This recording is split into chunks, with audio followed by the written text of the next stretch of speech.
বন্যায় বিচ্ছিন্ন ফেনী কুমিল্লার বহু এলাকা, দুর্গতদের ভোগান্তি সীমাহীন। জলযানের অভাবে ত্রাণ পৌঁছানো যাচ্ছে না প্রান্তিক পর্যায়ে। ফ্যামিলির সাথে আজকে 5 দিন যোগাযোগ নাই। 70 বছর 72 বছর বয়সে এই পানি আমি দেখিনি। আমাদের এমন দুর্গম এলাকা আছে, আমরা খাদ্য ত্রাণ পৌঁছাতে পারি নাই। আংশিক খুলে দেয়া হলো কর্ণফুলী জলবিদ্যুৎ কেন্দ্রের 16টি জলকপাট। প্রতি সেকেন্ডে ছাড়া হচ্ছে 9000 কিউসেক পানি। 1 মাসেরও বেশি সময় পর মেট্রো রেল চালু, বাড়ছে যাত্রীদের ভিড়।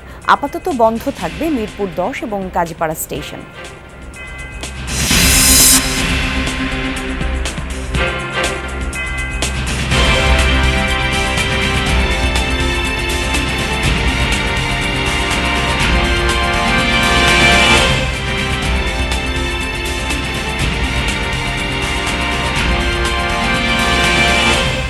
যমুনা নিউজে আমন্ত্রণ আপনাদের সবাইকে। আমি জান্নাতুল কুলি আছি আপনাদের সাথে। সংবাদের শিরোনাম দেখছিলেন এতক্ষণ। দেশের উত্তর পূর্বাঞ্চলে বন্যার পানি কিছুটা কমলেও অপরিবর্তিত জনভোগান্তি। এখনও প্রান্তিক এলাকাগুলোয় পৌঁছায়নি ত্রাণ। ফেনীতে গেল 1 সপ্তাহ যাবৎ একতলা বাড়িগুলো বসবাসের অনুপযোগী হয়ে পড়েছে। শহরের কিছু কিছু জায়গায় পানি নেমে গেলেও নতুন এলাকা প্লাবিত। লক্ষাধিক মানুষ এখনও বাস্তুচ্যুত। কেউ কেউ আশ্রয় কেন্দ্রের পাশাপাশি বিভিন্ন উঁচু দালানে আশ্রয় নিয়েছেন। ব্যাহত হচ্ছে ত্রাণ এবং উদ্ধার কার্যক্রম। প্রান্তিক মানুষের ভোগান্তি সবচেয়ে বেশি। মোবাইল এবং ইন্টারনেট সংযোগ না থাকায় বিচ্ছিন্ন যোগাযোগ। কুমিল্লায় বিভিন্ন অঞ্চলে বন্যা পরিস্থিতির অবনতি হয়েছে। পানিতে তলিয়ে গেছে একের পর এক গ্রাম। আজ কিছু নৌযানের ব্যবস্থা করতে পেরেছে বিজিবি, আনসার এবং অন্যান্য বাহিনী। তাছাড়া স্বেচ্ছাসেবীরাও সংগ্রহ করেছেন কয়েকটি নৌযান। ত্রাণ নিয়ে তারা রওনা দিচ্ছেন প্রত্যন্ত এলাকাগুলোতে। শনিবারের বৃষ্টি এবং উজানের পানির জন্য বিভিন্ন এলাকা নতুন করে প্লাবিত হয়েছে।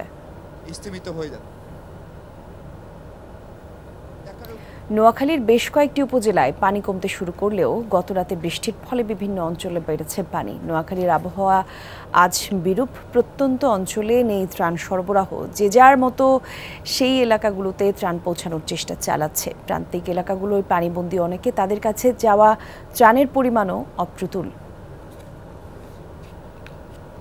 এদিকে আরও অবনতি হয়েছে লক্ষ্মীপুরের বন্যা পরিস্থিতি। উজানের পানি কমায় শনিবার খুলে দেয়া হয় নোয়াখালীর স্লুইস গেট 23টি রেগুলেটর, আর সেই পানিগুলো লক্ষ্মীপুর হয়ে মিশবে সাগরে।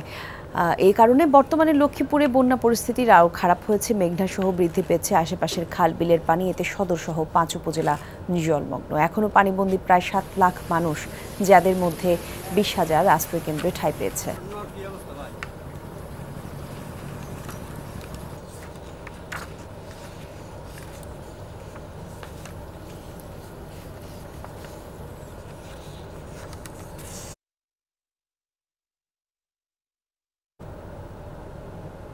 বন্যা পরিস্থিতির খবর জানবো সহকর্মীদের কাছ থেকে। শুরুতেই কুমিল্লাতে যেতে চাই। সহকর্মী মাহফুজ মিশু খবর রাখছেন কুমিল্লার।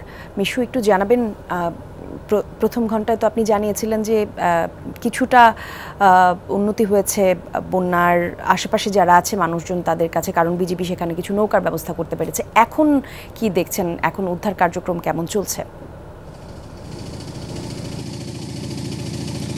আমরা ত্রাণ কার্যক্রমের একটি টিমের সঙ্গে আছে এবং আমরা বাগশিমুল নামক একটি এলাকায় তারা ত্রাণ বিতরণ করছে। সেখানে সেনাবাহিনীকে আমরা ত্রাণ বিতরণ করতে দেখেছি, বর্ডার গার্ড বাংলাদেশের উদ্যোগে দেখেছি, সেখানে কোস্টগার্ডকে দেখেছি। এর বাইরে ঢাকা বিশ্ববিদ্যালয়, কুমিল্লা বিশ্ববিদ্যালয়, বিভিন্ন বেসরকারি বিশ্ববিদ্যালয়, বিভিন্ন সরকারি বেসরকারি প্রতিষ্ঠান, তারা তাদের মতো করে ঢাকা থেকে, ব্রাহ্মণবাড়িয়া থেকে নৌকা ট্রাকে করে এনে তারপরে সেটি করার চেষ্টা করছে। ফলে মানুষের পাশে দাঁড়ানোর এই যে চেষ্টা, সেটি নিঃসন্দেহে প্রশংসার এবং দারুণ ঘটনা। এবং সুখবর সেটি হচ্ছে যে সকালের দিকে যে একটু বৃষ্টি শুরু হয়েছিল, কালকে সন্ধ্যায় বৃষ্টি হয়েছে, সেই বৃষ্টিটি এখন গত 2-3 ঘন্টা বৃষ্টিটি নেই এবং খানিকটা রোদও উঠেছিল অনেক এলাকায়, আবার এখন একটু অন্ধকারাচ্ছন্ন ভাব। এবং আপনি যেগুলো দেখতে পাচ্ছেন বৃষ্টি টেলিভিশনের পর্দায়, এটা কিন্তু একটু পরে পরে যেগুলো দোতলা বাড়ি সেগুলো ভেসে আছে, নিচতলাগুলো অনেকাংশেই ডুবে গেছে এবং যেগুলো মাটির বাড়ি, খড়ের বাড়ি কিংবা টিনের বাড়ি সেগুলোর কোনো অস্তিত্ব নেই। ফলে এবং এই জায়গাগুলোতে আমরা ওই নৌকা চালানোর যে বাঁশ বা লাঠি বা বৈঠা যেটাকে বলি, সেটা দিয়ে এই পানিতে কিন্তু তল পাওয়া যাচ্ছে না। তার মানে এটি 10-12 ফিটের মতো গভীর বা তার চেয়ে গভীর পানির উপর দিয়ে কিন্তু এখন আমরা যাচ্ছি। আমরা কথা বলছিলাম ভুক্তভোগীদের সঙ্গে, যাদের যাদের এক একটি বাড়ি ধরেন বিচ্ছিন্ন এক একটি দ্বীপের মতো হয়ে আছে, ফলে সেখানে যেতে হচ্ছে, সেখানে কাছাকাছি গিয়ে তাদের হাতে ত্রাণ তুলে দেওয়ার চেষ্টা করছেন যারা ত্রাণ দিতে এসছেন। সংকটটি হচ্ছে যে এই বাড়িগুলো যেহেতু দূরে দূরে, এইসব এলাকায় গতকাল রাতেও ডাকাতি হয়েছে বলে স্থানীয়রা অভিযোগ করছেন। আপনি ভাবেন যে একদিকে মানুষ ত্রাণ দেওয়ার জন্য স্পিড বোট বা নৌকা বা ট্রলার সেটি পাচ্ছে না, অপরপক্ষে গতকাল রাতে কেউ কেউ এই ট্রলার বা স্পিড বোট নিয়ে এসে সে এলাকাগুলোতে রীতিমতো ডাকাতি করেছে। এবং যেহেতু বাড়ির মানুষগুলো সবাই খুব সুগঠিত না, সবাই খুব সুসংগঠিত না, কেউ কেউ হয়তো আশ্রয় কেন্দ্রে গিয়েছে, হয়তো শুধু বাড়িতে একজন পুরুষ বা নারীরা আছে, ফলে সেই ডাকাতির ঘটনা ঘটছে, যেটি নতুন করে একটি উদ্বেগের কারণ হয়েছে। এবং ভুক্তভোগীরা কিন্তু বিজিবির সদস্য যারা এসেছেন তাদের নাম্বার নিলেন, তাদেরকে জানালেন এবং বললেন যে রাত বেড়ে ডাকাতি হলে আমরা কি করব, সেটি আপনারা আমাদেরকে একটু রক্ষা করেন। ফলে নানা রকম বিপদে এই মানুষগুলো। ফলে এখন সবচেয়ে জরুরি হচ্ছে এখানে পর্যাপ্ত পরিমাণ ত্রাণ এবং সম্ভব হলে তাদেরকে উদ্ধার করে আশ্রয় কেন্দ্রে নিয়ে যাওয়া এবং তাদের বাড়িঘরে থাকা সম্পদ যা আছে, যার যেটুকু আছে সেটুকুকে রক্ষা করার ব্যবস্থা করা। কলি, ধন্যবাদ আপনাকে মিশু। আমরা একটু নোয়াখালীতে যেতে চাই। নোয়াখালী থেকে আমাদের সহকর্মী রিয়াজ রায়হান আমাদের সঙ্গে যুক্ত হয়েছেন। রিয়াজ, জানাবেন নোয়াখালীর কি পরিস্থিতি, সেখানকার সার্বিক বন্যার পরিস্থিতি কেমন দেখছেন?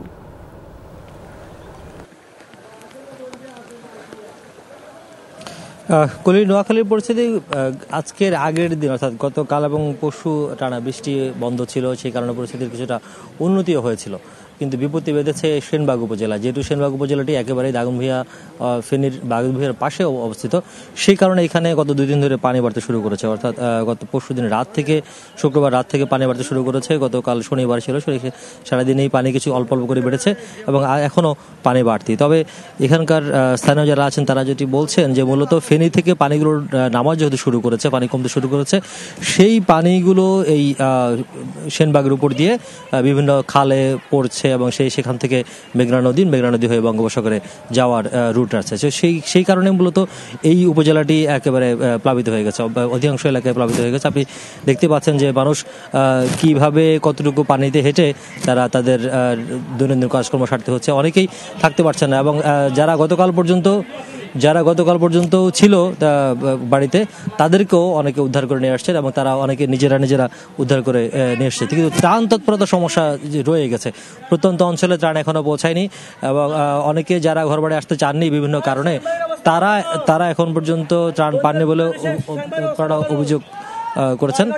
এবং তবে এখানকার ত্রাণ বিতরণ যারা করছেন বা ত্রাণ যারা জিতে আসছেন, তারা একটি অভিযোগ করেছেন। সেটি হচ্ছে, অভিযোগ বলতে তারা আসলে একটি দাবি জানিয়েছেন যাতে বোট বা নৌকার ব্যবস্থাগুলো করা যায়, এবং নৌকা যদি ব্যবস্থা করা যায় তাহলে সেই প্রত্যন্ত অঞ্চলগুলোতে পানি ভেঙে বা পানি ডিঙিয়ে নৌকা করে যাওয়া সম্ভব হয়। এবং অনেকেই আবার বড় নৌকা নিয়ে আসছেন, সেটি একটি বিপত্তির কারণ হয়ে দাঁড়িয়েছে। কারণ এখানে কোনো এলাকা উঁচু, কোনো এলাকা নিচু, কোথাও হাঁটু পানি, আবার কোথাও গলা পানি। তো সব মিলিয়ে বড় নৌকাগুলো একটি পর্যায়ের পর যেতে পারে না, এবং যখন যেতে পারে না তখন যে বিপত্তি ঘটে যে তখন ত্রাণগুলো আবার ফেরত নিয়ে আসতে হয়, অর্থাৎ যাদের জন্য নিয়ে যাওয়া হচ্ছিল তাদেরকে দেওয়া হলো। সুতরাং অনেকে বলছেন যে যারা আসছেন তারা বলছেন যে প্লাস্টিক বা যে ফাইবারের নৌকাগুলো রয়েছে সেগুলো যদি আনা হয় তাহলে প্রত্যন্ত অঞ্চলে ত্রাণ পৌঁছানো সহজতর হয়ে যায়। ধন্যবাদ আপনাকে রিয়াজ। আমার আরেক সহকর্মী সাইফুদ্দিন রবিন ফেনী থেকে অনেকক্ষণ ধরে আমাদের সঙ্গে অপেক্ষা করছেন। ফেনীর খবরাখবর জানাচ্ছিলেন আপনি রবিন। এই ঘন্টার সবশেষ আপডেট কি আছে একটু যদি জানাতেন। কলি, এখনও সেই আগের অবস্থা, অর্থাৎ এখনও সেই ভয়াবহ মানবিক বিপর্যয় বলতে যা বোঝায় সেটি ফেনী অঞ্চলে। এবং এখানে এখন পর্যন্ত কোনো ধরনের আশার খবর, সুখবর নেই। কেননা আমি যেখানটায় আছি এটি তুলনামূলক, এখানে আসলে বন্যার কোনো লেশমাত্র নেই বললেই চলে, অর্থাৎ এখানে তেমন কোনো পানি নেই। যদিও এই পথ ধরে আরেকটু যদি এগিয়ে যাওয়া যায় সেখানে গলা অবধি পানি। আর এই যেই ভবনটি দেখছেন এটি আশ্রয় কেন্দ্র, এটি একটি নবনির্মিত ভবন। সেখানে প্রতিটি 5 তলা এই ভবনের প্রত্যেকটি জায়গায় আসলে মানুষ আশ্রয় নিয়েছেন এবং এদের এই আশ্রয়ের সময়সীমা বলতে হয় গেলেও 7 দিন ধরে, অর্থাৎ প্রায় 7 দিন ধরে এই অঞ্চলে মানুষগুলো এমন প্লাবনের শিকার, প্লাবিত হয়ে তারা আশ্রয়হীন হয়ে এখানটায় ঠাঁই নিয়েছেন।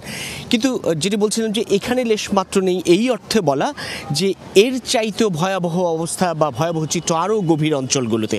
যদি বলি ফুলগাজী, পরশুরাম, সোনাগাজী, সেখানে এখনও যে অমানবিক অবস্থা সেটি আসলে বলার কোনো ভাষা নেই। আমরা সেখানটায় অনেক ক্ষেত্রে যেতেও পারছিলাম না, কেননা নানান ধরনের প্রতিবন্ধকতা, যানবাহনের ব্যাপক সংকট, সে কারণে উদ্ধার তৎপরতা থেকে শুরু করে ত্রাণ সরবরাহ সব কিছুই আসলে ব্যাহত হচ্ছে।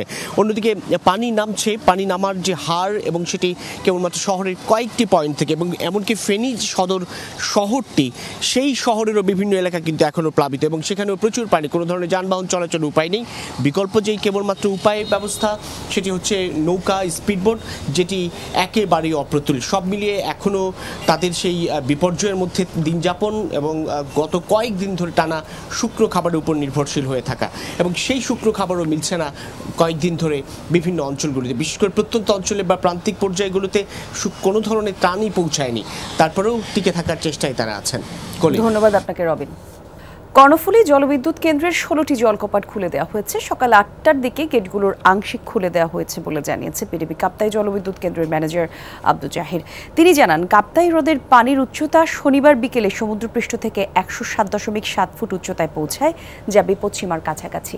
সে কারণে লেকের উজান এবং ভাটি এলাকায় বন্যা নিয়ন্ত্রণে স্পিলওয়েল 16টি গেট 6 ইঞ্চি পরিমাণ উঠিয়ে পানি নিষ্কাশন শুরু করা হয়। এর আগে শনিবার রাত 10টায় জলকপাট খুলে দেওয়ার কথা থাকলে সিদ্ধান্ত বদল হয়। রাতভর টানা বৃষ্টিতে খুলনা নগরীর বিভিন্ন স্থানে দেখা দিয়েছে জলাবদ্ধতা। এতে ভোগান্তিতে পড়েছেন নগরবাসী। খুলনার খবর আরও আপনাদের জানাতে চাই দর্শক, আমাদের সহকর্মী প্রবীর বিশ্বাস যোগ দিচ্ছেন। প্রবীর, একটু জানাবেন কোন কোন এলাকায় জলাবদ্ধতা তৈরি হয়েছে, আর জনভোগান্তির কথা বলছিলাম, কেমন দেখছেন ভোগান্তি, সেই তথ্য আমাদের জানাবেন।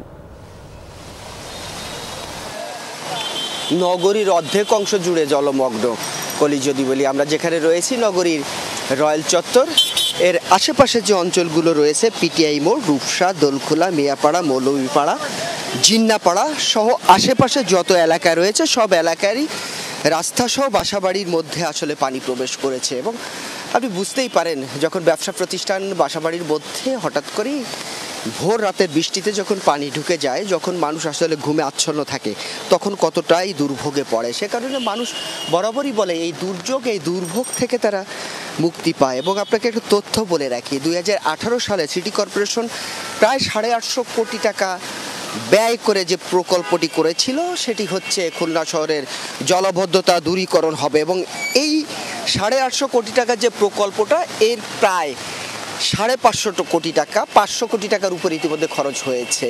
বাকি টাকা হয়তো এই বছরে খরচ হবে, কিন্তু মানুষের দুর্ভোগ কমেনি। সে কারণে মানুষ এই দুর্ভোগ থেকে পরিত্রাণ চায়, যে বৃষ্টি হলে অন্তত খুলনা শহর তলিয়ে যাবে না, সেইটা অন্তত সিটি কর্পোরেশনের কাছ থেকে তারা প্রত্যাশা করে। কলি, অনেক ধন্যবাদ আপনাকে প্রবীর। দীর্ঘ 1 মাসেরও বেশি সময় পর আজ থেকে আবারও চালু হলো মেট্রো রেল, তবে বন্ধ রয়েছে মিরপুর 10 এবং কাজীপাড়া স্টেশন। এ বিষয়ে আরও আমরা কিছু তথ্য জানবো। আমাদের সহকর্মী শাকিল হাসান আমাদের সঙ্গে যোগ দিচ্ছেন। শাকিল, জানাবেন এই মুহূর্তে আপনি কোন স্টেশনে আছেন, আর সকাল থেকে আগের কর্মসূচি অনুযায়ী তো মেট্রো রেল চলছে, যেমনটা আপনি বলছিলেন, যাত্রী উপস্থিতির কথা জানাবেন, তারা কি বলছেন, নতুন স্টেশনে যেখানে গেলেন নতুন যাত্রীদের সাথে কথা হয়েছে, কি বললেন তারা? 37 দিন পর আজকে চালু হলো আবার সকাল 7:10 থেকে মেট্রো রেল, এবং আজকে দুটি স্টেশন বন্ধ থাকবে। সে দুটি হচ্ছে মিরপুর 10 এবং কাজীপাড়া স্টেশন। এই দুটি স্টেশন আন্দোলন চলাকালীন সময়ে ভাঙচুর এবং হামলায় ক্ষতিগ্রস্ত হয়, এবং সেই সময় মেট্রো রেলের কর্তৃপক্ষ কিন্তু জানিয়েছিলেন যে 50 কোটি টাকার মতো খরচ হবে এই দুটি স্টেশন মেরামতের জন্য, এবং প্রায় 1 বছরের মতো সময় লাগতে পারে। আজকে সকালে কিন্তু এই মেট্রো রেল ব্যবহার করেই আগারগাঁ থেকে সচিবালয়ে গেছেন, মন্ত্রণালয়ে গেছেন সড়ক পরিবহন ও সেতু মন্ত্রণালয়ের উপদেষ্টা মোহাম্মদ ফাউজুল কবির। তিনি আমাদেরকে জানিয়েছেন যে এই স্টেশন দুটি যেহেতু ক্ষতিগ্রস্ত হয়েছে, দুটি স্টেশনকে নতুন করে আবার মেরামত করতে হবে, এবং সেই মেরামতের প্রক্রিয়াটি বেশ দীর্ঘ, এবং তারা চেষ্টা করছেন সময়সীমা অর্থাৎ 1 বছর যেটি আগে বলা হয়েছিল সেটি যত দূর কমিয়ে আনা যায় সেটি তারা চেষ্টা করবেন। তবে তিনি কিন্তু কোনো নির্দিষ্ট সময়সীমা বেঁধে দেননি যে আসলে কবের মধ্যে সেই দুটি স্টেশন চালু হবে।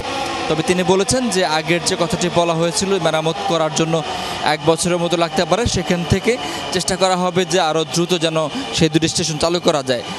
সেই দুটি স্টেশন চালু করা গেলে ওই এলাকার যারা যাত্রী রয়েছেন তারা নিরবিচ্ছিন্ন এই মেট্রো রেলে চলাচল করতে পারবেন। এখন শুধুমাত্র ওই দুটি স্টেশন বন্ধ থাকার কারণে অন্য স্টেশনগুলো ব্যবহার করে ওই এলাকার মানুষদের মেট্রো রেল ব্যবহার করতে হচ্ছে। এবং এই মেট্রো রেলের যেটি আগের সময়সূচি ছিল সকাল 7:10 থেকে রাত 9:13 পর্যন্ত, এই সময়সূচি অনুযায়ী আজকে থেকে মেট্রো রেল চলবে। ধন্যবাদ শাকিল। ঢলের 7 বছর আজ কক্সবাজারের বিভিন্ন ক্যাম্পে চলছে বিক্ষোভ সহ নানা কর্মসূচি।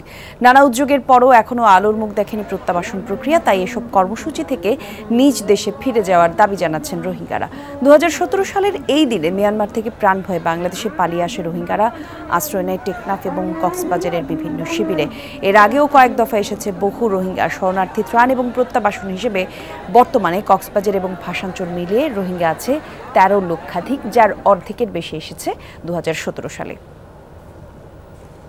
হত্যা মামলায় গ্রেফতার দেখানো হলো সাবেক মন্ত্রী গোলাম দস্তগীর গাজীকে। বর্তমানে সে নারায়ণগঞ্জ ডিবি পুলিশের হেফাজতে রয়েছে। দুপুরের পর তোলা হবে সেখানকার জেলা এবং দায়রা জজ আদালতে। রোববার মধ্যরাতে তাকে রাজধানীর শান্তিনগর থেকে আটক করা হয়। পরে নারায়ণগঞ্জ পুলিশের কাছে সোপর্দ করা হয় তাকে, কারণ গেল 21 আগস্ট তার বিরুদ্ধে নারায়ণগঞ্জের রূপগঞ্জ থানায় হত্যা মামলা দায়ের করা হয়।